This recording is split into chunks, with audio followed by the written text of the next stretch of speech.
Hello, everyone, and welcome to the Level Up English podcast. If it's your first time, big welcome to you. If you've listened to many more before, then I'm glad you're back. I'm glad you're still with me. Today, we are joined by a guest for the second time, Natasha Broodie. The first time was way back in episode 135, and it was really nice to catch up today. Probably, like 2 years or so later, a couple years later. If you haven't heard that one, you can go back and listen. We spoke a lot about Natasha's first book in that one, which was all about improving your professional communication for the workplace. And her second book is now available. It's now out, and it's a really interesting idea, something that I am quite passionate about helping people with because the impact can be so huge. And this is improving your English for job interviews. Now, I know this will not be immediately interesting for all of you, but listen to what we talk about today, and hopefully there'll be something in here for everyone. So just to give a quick intro to Natasha, if you missed our first episode all those years ago, Natasha Broodie has a lot of experience in different fields. So Natasha worked for 10 years as a humanitarian and human rights worker in the United Nations. Natasha is now working in arts and media sectors in various different countries. So she's all over the world. She's always doing different things. And these days she splits her time between Ecuador, New York, and the UK. So I wonder if you can hear any elements of that in her accent. I'll have to listen back myself and find out. But anyway, Natasha's website is lifewiththebige.com. Letter E. I'll put a link to that below, and you can find more information about her and the book down there and in the show notes as well. So I'll just give a quick shout out to the book. We'll do it in the episode again, but the book is called Swaggart, The Art of Professional Schmoozing at Job Interviews. And that might be a new word for some people, but we talk about what that word means in our conversation as well. So don't worry. Some topics we talk about in this conversation are common mistakes that people make in interviews, how people can battle discrimination in interviews, whether that's racial discrimination, maybe about your gender or some other thing like a disability, how you can get the job despite possible discrimination. We talk about that a little bit and Natasha's experience with that as well. We talk about some common interview questions and how you can answer these, like maybe looking for your weaknesses, for example, and any other tips when it comes to interview style questions. I was also very curious as to why Natasha had so many interviews. So we talk about that a bit as well, like why had she had all these interviews? So we'll come to all of this in just a second. I really hope you enjoy this one. And whether you are preparing for a possible job interview in the future, or you just want to improve your speaking generally, I feel like if you practice for interviews, you can still improve your speaking. Because if you want to be good in an interview, you need to be a good speaker. So hopefully there's something for everyone in this conversation. But of course, if you're looking to get a job in the future, it's going to be especially interesting. I'll leave it there for now. Let's get into our conversation, and I hope you enjoy it. Natasha Broodie, welcome back to the Level Up English podcast. Great to have you here again. Thank you for having me. It's good to be back. Very, very good. Thank you very much. Nice. Yeah, fantastic to talk with you.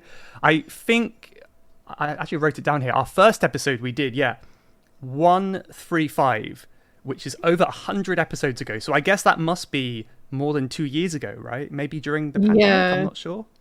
Yeah, because I remember I contacted you probably in the beginning of fall of 2021 because my first book had released, and you kindly responded and said, sure, you can, nobody can come on my podcast. So I was really, really excited.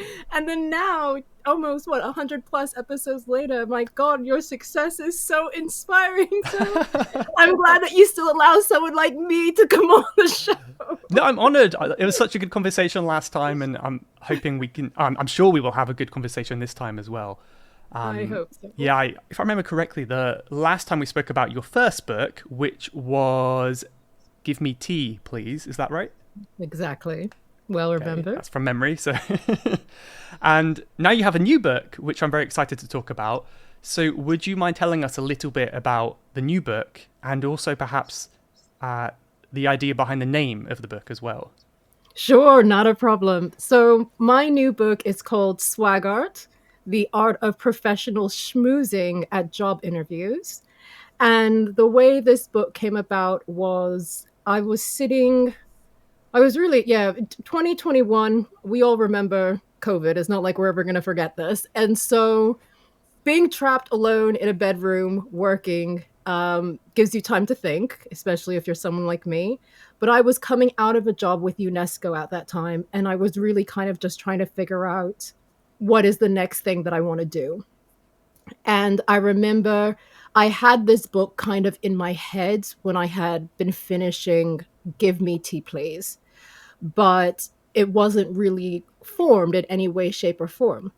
So I remember that day so well. I sat down in a chair. It was maybe around 7 or 8 o'clock in the morning, and I just wrote an outline. And I didn't stop for 10 hours. And I did not honestly feel that time passing. I didn't stop. I just wrote.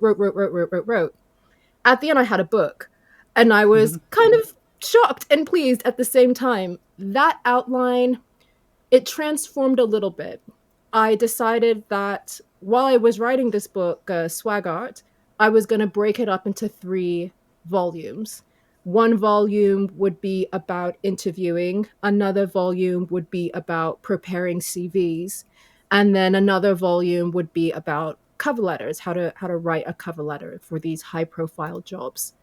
But the outline itself, the essence of that outline, it did not change. What was in my head was so visceral for me that I just wrote it all out and I pretty much stuck to my outline. That was April of 2021. I have been living in Malaysia, Ecuador, Egypt, spent some time in the UK, and Paris, and I feel like I'm missing another country there. I know another a little bit of time in Vietnam. That was pretty much the birthplaces for this book. It really has traveled around with me as I just was trying to write it. And it ended up taking 2.5 years of my life to produce what I have now. And I wish I had a physical copy, but I'm traveling light, so I had to leave my one copy in my storage unit. But I'm so proud of it.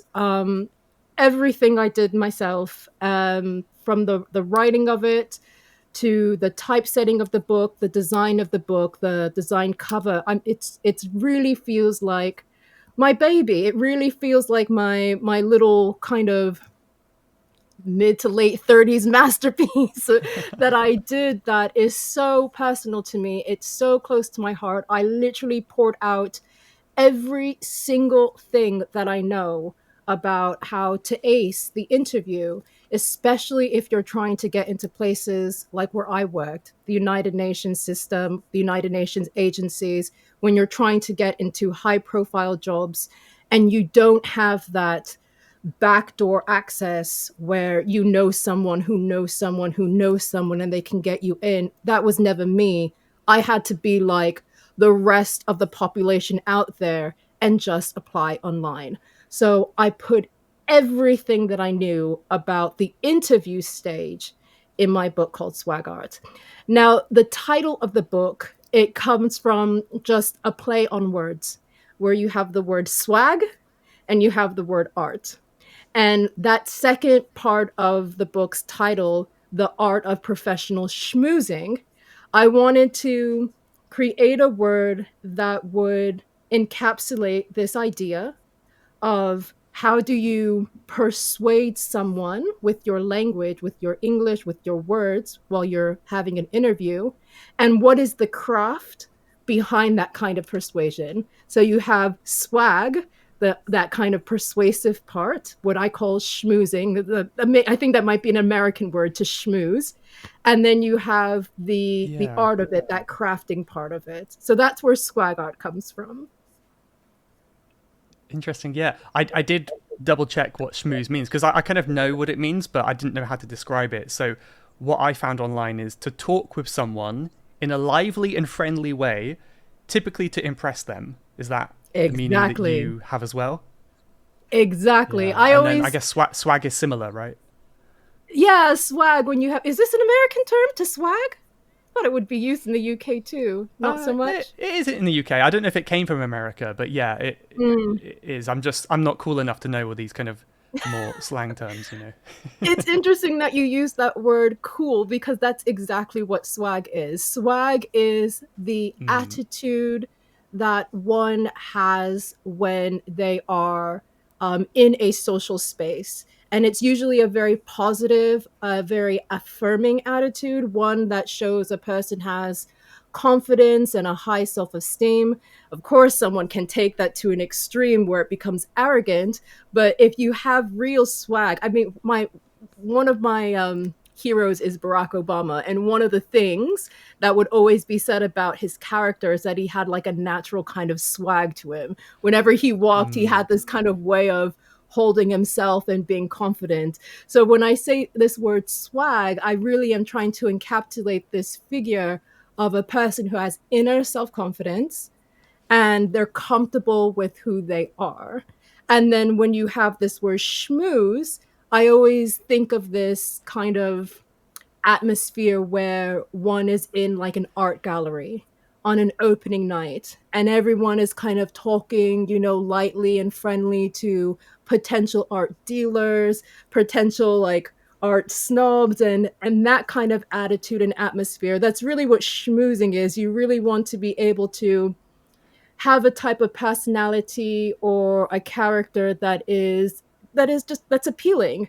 You want to be friendly, you want to be more accepting. You don't necessarily have to be phony. That's not necessarily schmoozing. It's how do you, there's a word that I'm trying to think of that's in my book and I can't think of it at the moment, but essentially how do you hold a conversation with someone in a more amicable way? What is that kind of amicability that you have between yourself and another person? That's the schmooze behind it. To me, it kind of, I imagine it's kind of like flirting, but rather than in a romantic kind of sense, it's more like friendly flirting. Like you want to impress people and Exactly. win them over to your side with charisma. That's what's in my Exactly. mind. Which is essentially when you get to the interview space, that is essentially what you are doing, not in some kind of romantic kind of way. You are literally taking this art of how do you make people feel more attracted to who you are by the language and the body language that you use, which in some cases for some Mm, people is flirting. Depends on the environment. interesting. Well, I guess the natural first question for you then is, have you done many interviews before, and if so, why? What has led you to do so many? Yeah, I have. And I've been asked this before, and I'll never be able to prove it. So there's nothing anyone can do about it. But I know I have sat well over 1,000 interviews. In my heart Wow. of heart, yeah, that to me is not even a question. But in the core of my being, I really feel as though I've sat something close to 3,000 interviews now. I started working when I was around 15 and I never stopped. I just got my social security statement and I saw all of these tax years that I paid, 20 years of tax paying. And I was like, oh my God, I've been working for ages and I'm so young. I started young. I learned how to interview from a young age, and everything that I've learned from that, I've put in this book. So when I say that I really am trying to use this book as a resource for others to learn from the mistakes that I've made so they don't have to make it themselves and understand how the interview space kind of transforms and changes over time and address that and acknowledge that in this book, I really am speaking from this place of doing well over 1,000 interviews, definitely not getting well over 1,000 job offers, definitely failing God only knows how many times, and then having to learn from those failures. So I really Mm, wanted this book to feel not just authentic, I wanted it to stand apart from other resources that are out there. My personal opinion is whenever I've had to, even teaching English lessons and then using like job interviews to help, transform the lesson. When I go online and do these researches for things like, oh, how do you answer this interview question? It's so general. And the way that the article is written, you can tell the person has not ever sat an interview before, or maybe they did something, I don't know, to like get an interview at McDonald's. I have no idea. You can tell it doesn't come from a place of hard earned work, failure, and then trying and trying again, and then success. You can tell it's this kind of general motivation, these general words that are supposed to be inspiring. It's very general. And that's not the interview space if and only if you are trying to ascend the ladder. So in my book, I chose to be just raw, just cold raw, just issue the heart of the matter, the meat of it, and say this is what you should expect if you're meeting X kind of situation. These are some ways that you can respond if you're meeting Y type of situation. And I really wanted to make sure that I did that and covered as much as I could. So the book is, I think it's 431 page, no, 432 pages exactly. I really wanted to make sure that it was very different from what was on the market because it was coming from someone who was being very transparent about their experience, being very honest about the failures that they met, being transparent about how those failures came about and what I learned from it, and then also being transparent about the systems that I have used to be successful in these interviews. very nice, very nice. I want to be transparent as well and just say I get so many, or quite a few at least, questions about job interviews, especially people that are looking to immigrate and go somewhere else, move to a new Yeah. country, and they need to pass a job interview for that.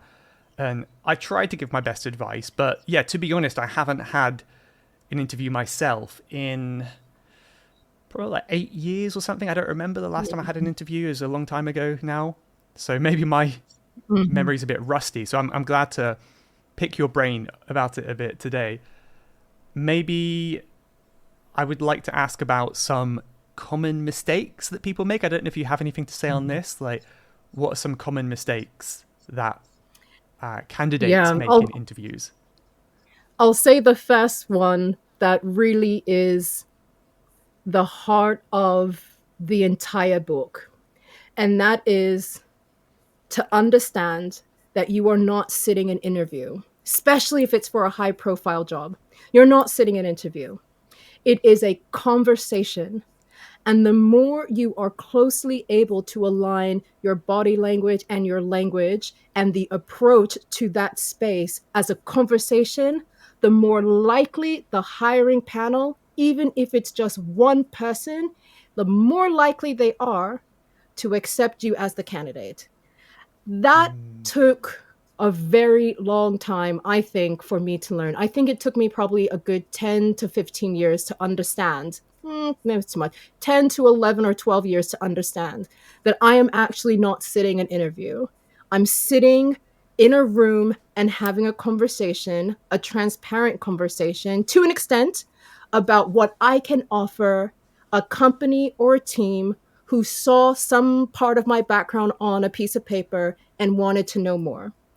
One thing that I always say, and I put this in my book too, is in order to understand this balance about how do you remain professional and yet target this kind of atmosphere of having a conversation. Bless her heart, bless her soul, the queen who has passed. I would always use her as a reference. Imagine if you were invited to dine with the queen, and if that is not in your periphery. What I would always say for people like me, or for those who are coming from the United States, imagine you were sitting with Barack or Michelle Obama, because that is our royalty, and you were invited to dine with them, right? You don't want to be so formal where there is no emotional connection. And you don't want to swag so much where it's though you're using informal language and that's completely inappropriate for an interview space. How would you conduct yourself? Just imagine that. You have to figure out where that balance is for you. You're dining with the queen. So you're not going to be, doing your handshakes. You're going to be approaching with, well, back then, I mean, you have the whole kind of a routine that you actually have to go through, of course, if you know anything about meeting the queen. Or with someone like Barack or Michelle Obama, there are certain protocols that you have to take. How would you engage? Honestly, think about that for yourself. Everyone who's listening, how would you engage? That point, that way that you see yourself engaging and wanting to be able to hold a conversation with someone who was held in high regard in the public sphere, that is the way that you want to approach these interviews. You want to be able to have a personality while being reserved.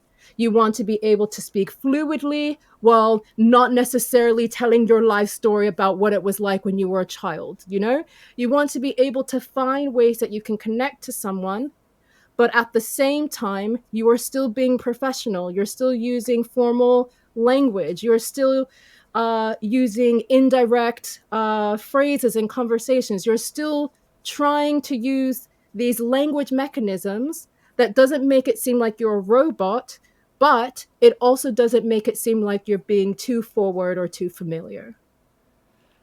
Super interesting. That's a really good point. And I don't think I ever realized that when it came to interviews before. So I think that would help me if I have another interview too. Because I imagine a lot of people who do have the idea that this is an interview, I have to answer the questions correctly and think of it kind of very logically like that. They tend to get more nervous and they're more rigid. And, I imagine for a lot of interviewers, it's, other than what you say, it's also like a vibe check. They're kind of seeing how nice is this person? Are they kind of friendly? And they're kind of getting a vibe, a sense of your energy, not just do they answer what I want them to say. It's not just like a robot, is it, as you said?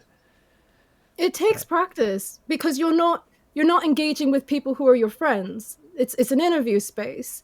But at the same time, you're not necessarily engaging in an academic panel where you have to be extremely familiar and you don't necessarily need to show any kind of emotion. It is a very difficult space to navigate. I think the other example that I give, I'm nearly certain I give this, is if you can't think of like the Queen or Barack or Michelle Obama, then think of like grandparents, or maybe you're meeting your spouse's parents or your partner's parents for the first time. That kind of dynamic. You need to find where that balance is and then transpose that into the interview space. I think that's a great example, because that's very real for many people. And yeah, when you meet your spouse's parents for the first time, you are, you don't want to be too formal, but also not too casual. There's like that balance there. So you want to impress them and schmooze. Yeah. Exactly.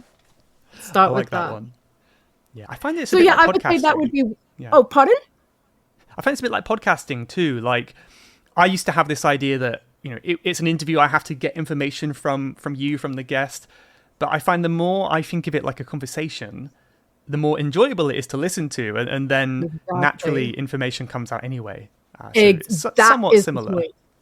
Yeah. That is the point. Naturally, more information comes out. That literally is the heart of pretty much the entire first half of Swaggart. How do you use language and body language to naturally make more information come out that highlights your abilities for the company or the organization for whom you want to work? That is all that it comes. That's what it comes down to. Well said.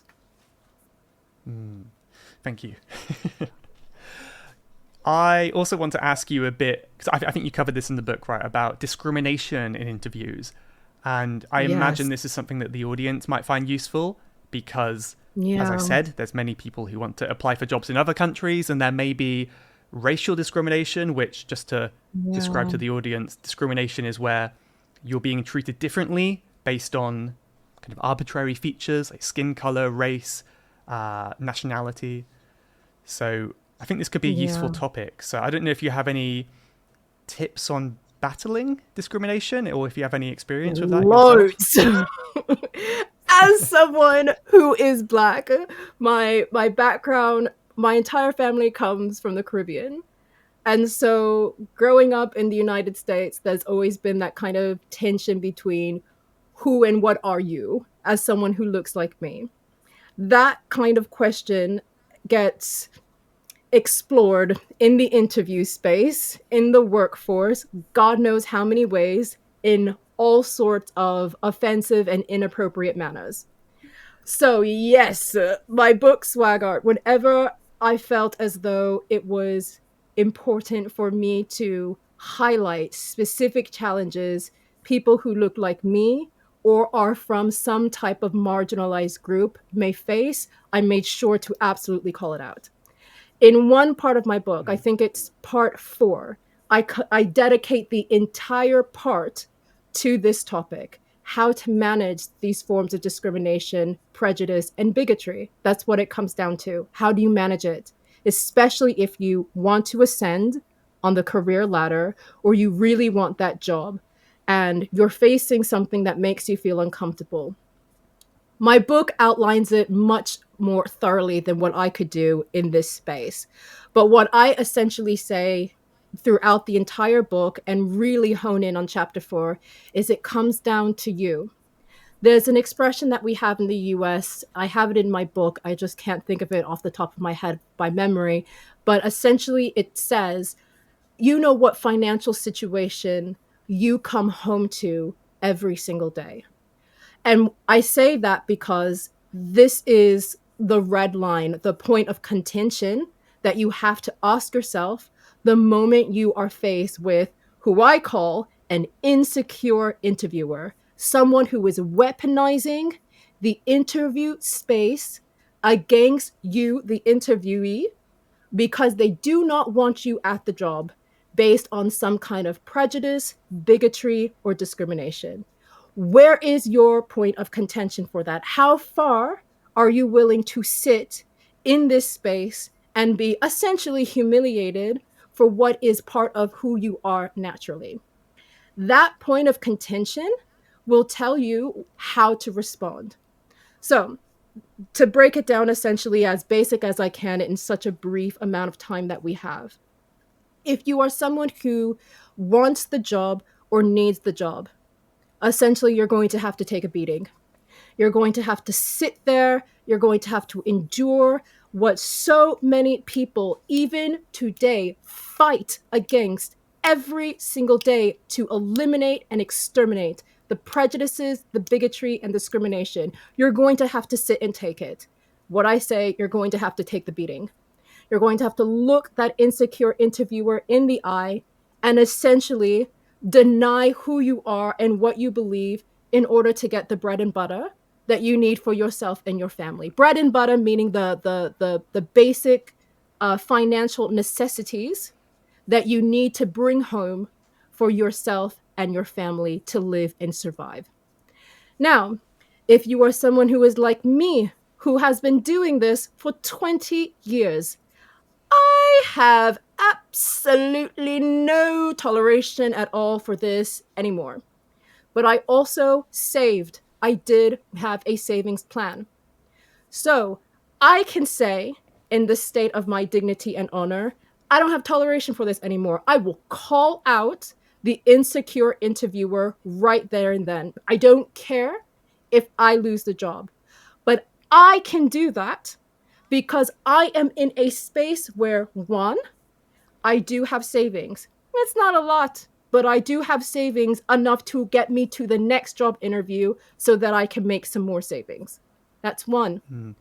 Two, I have a CV that is stellar. I have no problem acknowledging what it is that I have done. It's not arrogance. It's not being cocky. It is literally knowing and owning the 20 years of work I have committed to my career I know my CV is good.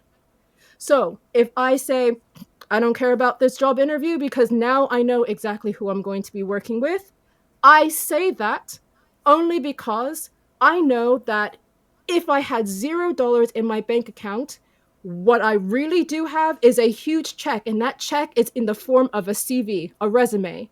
And that nice little CV and resume can be issued to someone else who I know wants to pay me what I'm worth with dignity and honor, and I don't have to think about this horrid nightmare ever again. I worked to that position. Those are the two things that I know I have in my background.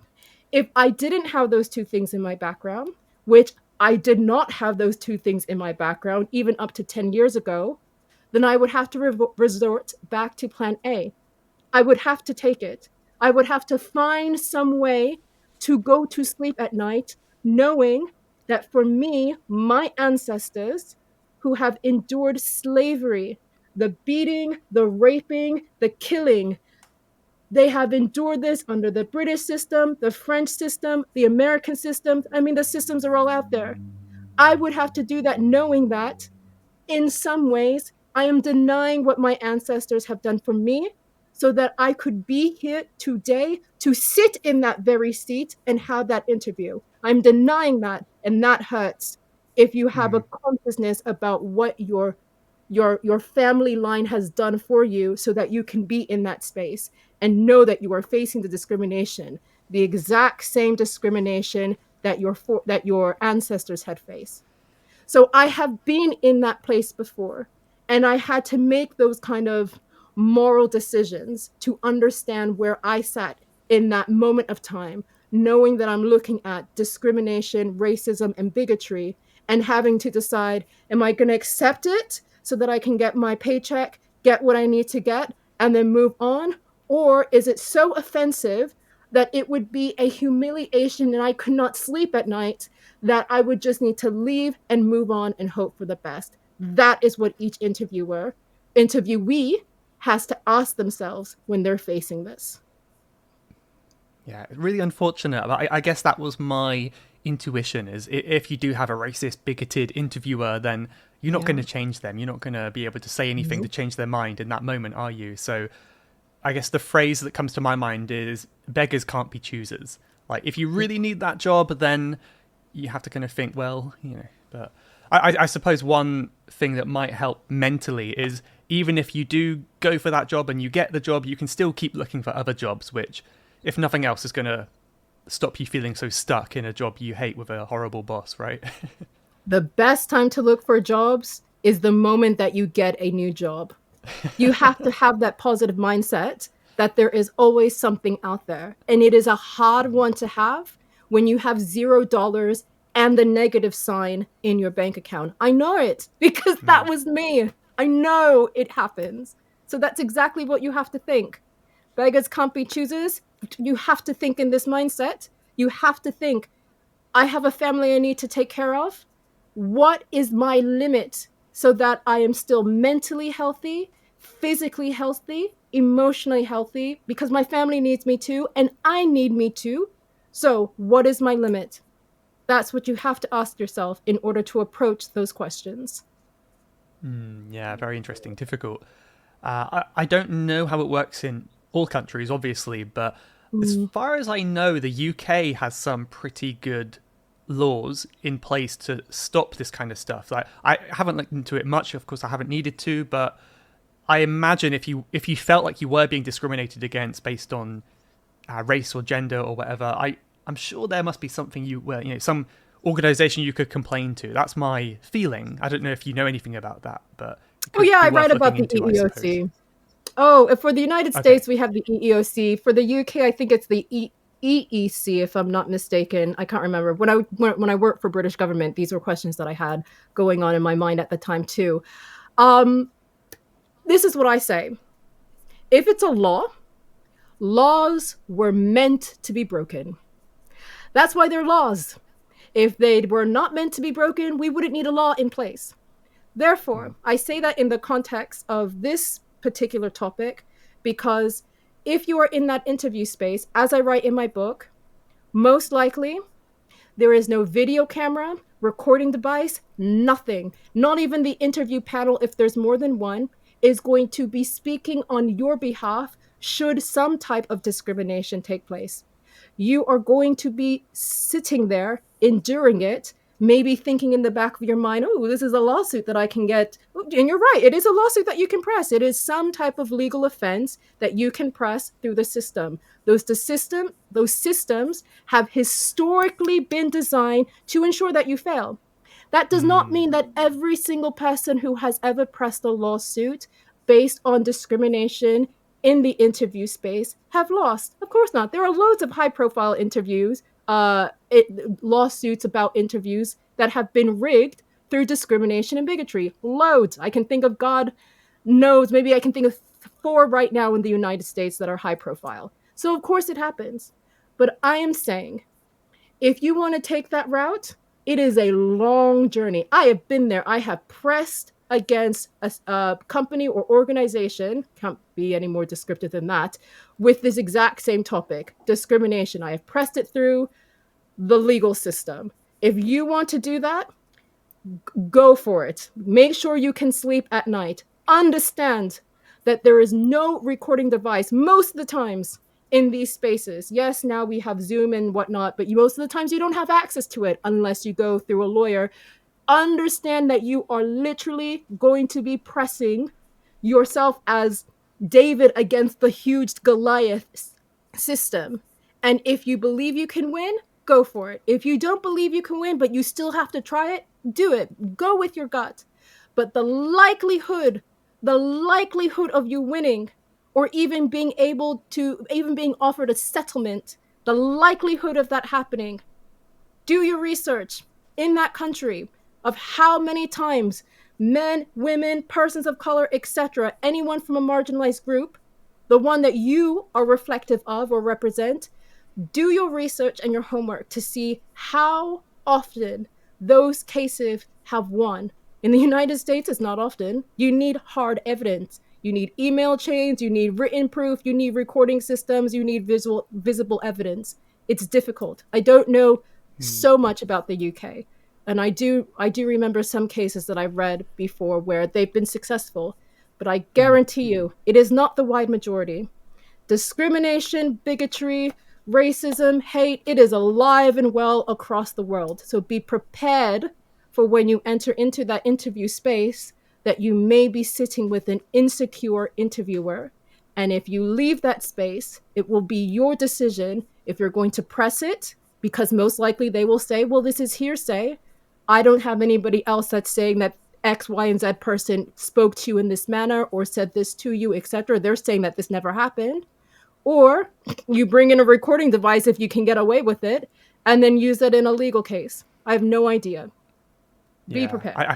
I think in the UK, as far as I know, it's probably illegal to record without them knowing. You have to kind of let them know. Exactly. So it wouldn't even work. Like it's kind of exactly. It kind of makes sense, but it's also really annoying. Like, does it even? Yeah, you couldn't use it. Very tricky situation. Designed to make sure you fail. It's interesting to hear your thoughts on that. But it's a good question. I don't know if this is an interesting question or if this is something you can dismiss quickly, but Michael, they're all interesting. Go for it. I've like proofread a few CVs, resumes, as you would say in the US, right? And I guess it depends on the country, but a lot of them will include picture of themselves in the CV, which I believe is not recommended in the UK, at least, because I think it's because of that reason. They don't want your appearance to have any effect on you getting the role. Is it just totally dependent on the country, or do you recommend against doing that? Yeah, so the book that I haven't written yet is about CVs and resumes. In the US, we use them both. I find that resume is a term that's used more for just general work. And then if it gets to be a high profile job or high industry job or something academic, it switches to CV because it's longer and more detailed. Okay. So yeah, it's very interesting, these two terms and how they interplay with each other, because they are not always interchangeable. So in terms of this photo, when I moved to France and lived there, I was shocked to see what a French style CV was like. It would never pass in the United States. It would be just legal problems all over. Photograph of the person and all sorts of colors, and very, very interesting. So here's what I would say in my future book that's not yet here. When it comes to your CV, break it down into two paths, really. The international level, meaning an international organization, anything that is UN related, or things like Oxfam or Save the Children, an international organization. All of those, don't put your photo on it. It will hinder your choices. Doesn't matter what country you're from. At the international level, meaning it's an international organization, those companies do a type of blind process where you're essentially just a number in their system. Now, here's where it gets more complicated. If you are doing a high profile job based on the country that you're in, even if it's a low profile job or a general job, based on the country that you're in, each country has their culture of CV submissions. So, like I just said, France, the culture is to put your photo on it. I am 100% against it. So, when I was in France, I didn't do this. I got teaching jobs, nothing above a teaching job, but that's not necessarily because I didn't put my photo on it. I just have very poor French skills. And at that time, too, part of that time, I had no French skills. So that could also be the reason. Like you said with Britain, Britain has a very particular style of CV, especially in government. It almost looks very plain. Again, with this idea of helping the applicant ensure that there is no discrimination that is being used. The US is a bit similar, but 100% in the United States, it is, I think even in Canada, so probably all of North America, it is you do not use any kind of photo on your CV. In addition to that, unlike the French system, we don't use an age because that is part of the EEOC laws in the United States. We do not put an age on there, which means we do not put a birthday on there. One thing that I've now seen changed, I would say probably the height. Well, I mean, we're still in the height of social media. I would probably say around 2015, 16, 17, right before the COVID crisis, where you live. We used to, in the United States, we used to actually put the address, like our mailing address, on our CV, right underneath the name. This is no longer the cultural trend in the United States because of prejudice, because of discrimination. And now there's a whole kind of movement in the United States where they're trying to address some of the laws, the social laws that have been created that create discrimination based on systems like that, your address. So now it's just the city and the state that you live in. That's one of the cultural changes that I've now seen within the last 10 years. There is a change. I don't know about that in other countries, but I do know that when you're applying to either a local job or even a high profile job within your country, it is a very wise idea to look at other CVs, successful CVs. Just go on LinkedIn and talk to a few people. Other CVs for your country and see how they format their CVs, because it is different and it does make a difference. The last thing that I'll say about this, even though it's not so much about the photo being on the CV, here is just how much the CV appearance matters. When I was in France and I was teaching, I still wanted to get like a real French job so I could practice French and like a real setting. Like that was my goal. And so with one of my clients, one of my students, I had asked him to take a look at my CV because he and I were in the same industry in international affairs. And with his very French accent, he looked at my CV and he was like, she's very Anglo-Saxon. And I started laughing. He was trying to, what he told me was the font that you're using is a very British type of font. I was using Garamond and it had serif font in it. It wasn't sans serif. That's essentially what he was saying. So serif means it has the little edges on the end of the letters, whereas sans serif, it's what you would see in like posters on the street. So he was like, this is Anglo-Saxon. Most French people aren't going to pick up an Anglo-Saxon CV, so I would change the stuff. This is how much the CV matters in terms of appearance. Look at CVs that are successful in your country, especially if you know you're trying to get a specific type of job. Let's say you are a botanist and you want to do research at a particular kind of, I don't know if it's called a clinic or a research facility. Just go to LinkedIn, find someone who is doing exactly that, and ask them, for an informational interview, which is what I address in my book, Swaggart, Informational Interviews. Ask them to see their CVs and then style your CV exactly the way you see their CV styled. Otherwise, you may be told by a completely different culture who is looking at your CV and might be the person who says yay or nay. This is too Anglo-Saxon. So make sure you look at the CV. Look at the country CV. Don't make my mistake. That's so funny that they could pick up on just the font that was different, and they could just tell you're not from here. That's so interesting. I do. No I think picture. I think it's a good point though, because we are human, and no matter how careful you want to be at avoiding discrimination, it's impossible not to judge someone based on their appearance. Like, even if it's a really subtle kind of feeling or vibe you get from them, it's you can't help but get an idea from a photo. So it's almost just better not to include it. But as you said, I think that's a good tip, just to summarize. Research, if you're going to say apply to a job in the UK, have a look at CVs in the UK and don't just use what you're used to in your home country. So that's a good tip. Lots of good words here as well. Well, I shouldn't say good words, I should say useful words like isms. We've got racism, judging people based on their race, definitely not good. Sexism, judging based on sex, gender. Ageism, we mentioned, right? Like, don't, in America, you might not put your age on the CV. So judging people based on their age. So I think there's some good ism words for listeners to learn. Again, not good, sorry.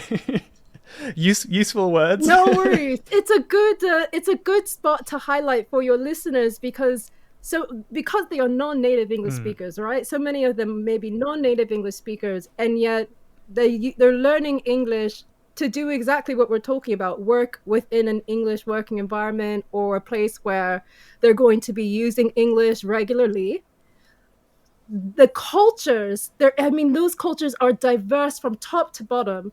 So it's good to know that these are pointers that you can be aware that will work in your favor. You don't have to put in fact, do not put your age on a resume, a CV that you're submitting to an English-speaking company, one that is predominantly English-speaking. Because in our culture, throughout the English-speaking world, this is not the practice. It's called discrimination, and it will eliminate you. And you may think, oh, okay, well, in my country, it does that. You don't have to do that here. So these kind of isms that you're saying, they're useful words to know. Do learn them so that you know what can protect you and advance your standing in the job application process. Yes, very well said. Perhaps we can do one more question maybe, and I think what I'll do is I'll ask you an open question so you can choose where to go with it. And if you're not sure, I can get more specific. But I just want to ask you: is there perhaps one more area of your book that you want to talk about? For example, a question type or something that a lot of people get stuck with, something that we haven't covered yet that you would like to include in the episode today? So one of my favorite sections writing, even though it really was a short section now that I think of it, I call this the dreaded question. And it's the question that I guarantee no matter what country that you're in, no matter what culture you're from, I don't care if it's an English speaking company or you're going to be interviewing with a non-native English speaking company, it doesn't matter. The one question you will be asked at the interview is, do you have any questions for me? Or do you have any questions for us? You will be asked this question. I guarantee you are going to lose the job opportunity. Even if you answered every single other question right and perfect, you will lose that job opportunity if your response is a resounding no. No, I don't have any questions. This is the one question, especially for high profile jobs, that determines if you really want to work with that company or team or organization, or you really want an increase in your pay or your rank. And that's not a bad thing. That's a great thing. But it cannot be your motivating factor at an interview space. I don't care if it is truly your motivating factor for applying for that job. For the majority of the world, pay and rank and salary and all that benefit, of course, that's why we try to continue to climb this career ladder, for that prosperity that we've all been promised and hoped for. That cannot be the motivating reason you give to a company. And I guarantee you, that is exactly what you're saying that you're giving to the company. That's your motivation. If and only if you choose to answer that question with a no. You must have a question for this company. Great to have two. Don't have more than three, I don't think, unless the conversation has been drawing out for a while and I go over timing in my book. Now, why is this? Apart from what I just said, the company really wants to know, what do you know about them that you are going to bring in addition to help them do whatever it is they want to do. Now, what does that mean? That means to answer this question effectively before your interview, you need to spend some time on their Wikipedia page. In the United States, we also have the Better Business Bureau, which kind of outlines the history of the company, their movements, etc., stuff like that. You need to spend time on their company website. You need to look at their About page. And if you really want to dress to impress, look at the LinkedIn profile for each of the interview panel members if their names are revealed. They want to know if you are invested in them. It's all about them. It has nothing to do with you.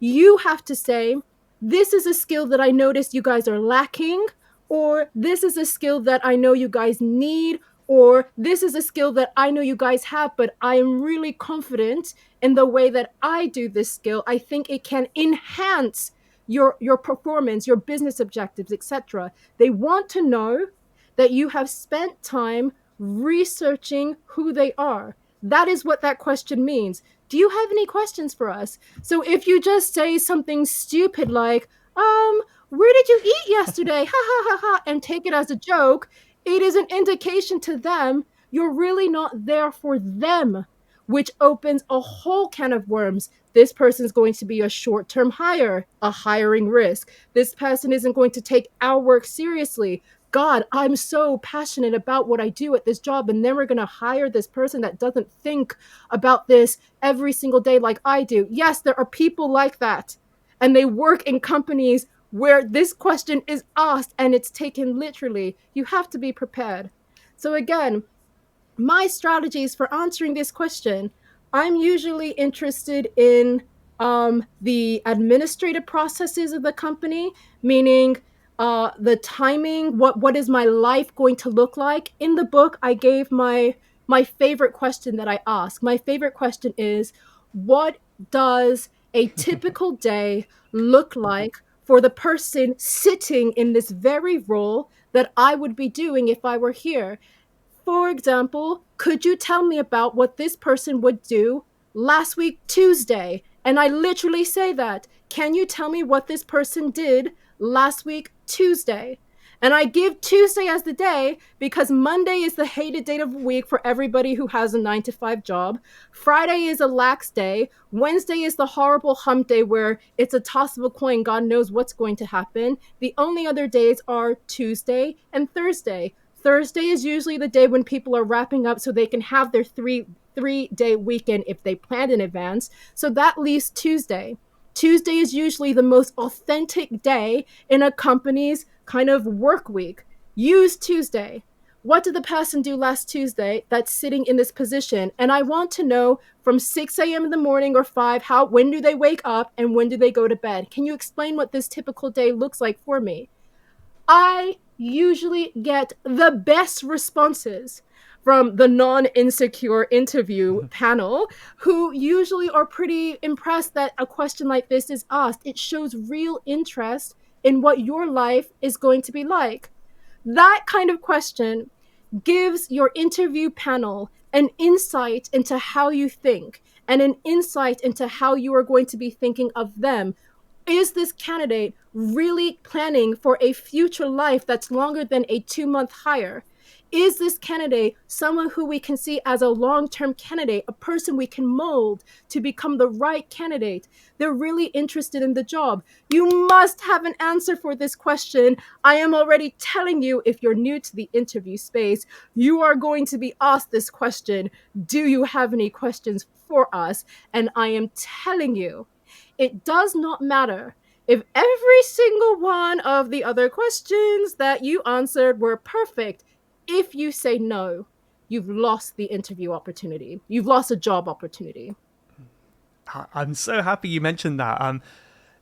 I guess another part is, first impressions and last impressions are important too. So maybe that's the last thing they remember about you, and it's going to probably stick in their mind a lot more than a few questions in the middle. But yeah, you notice I laughed a bit when you mentioned that example, because that's exactly what I was thinking in my head. So I feel good that I was maybe onto something, because that's something that I would recommend my one-to-one students back in the day. Well done, Michael. There you go. Thank you. Give yourself more credit. My last interview that I did, the very last one, I was successful. It was for like a department store, kind of sales assistant job, nothing too special. But yeah, they said, do you have any more questions? And my question was, if I were to be successful, what would an average day look like on the job? Exactly. And I got the impression, she didn't say anything, but I got the impression that she was kind of impressed by that. And then she kind of walked me through it. And I felt like it left a good impression on her. So yeah, I'm with you. I think that's a great tip. Affirmations. Yeah, I love that. There's obviously so much more in the book that we don't have time for, so I recommend people check it out. Would you like to once again share the name and where people can find it, and maybe find you as well? Absolutely. Yes. So again, the name is Swaggart, which might be a mouthful. Swaggart.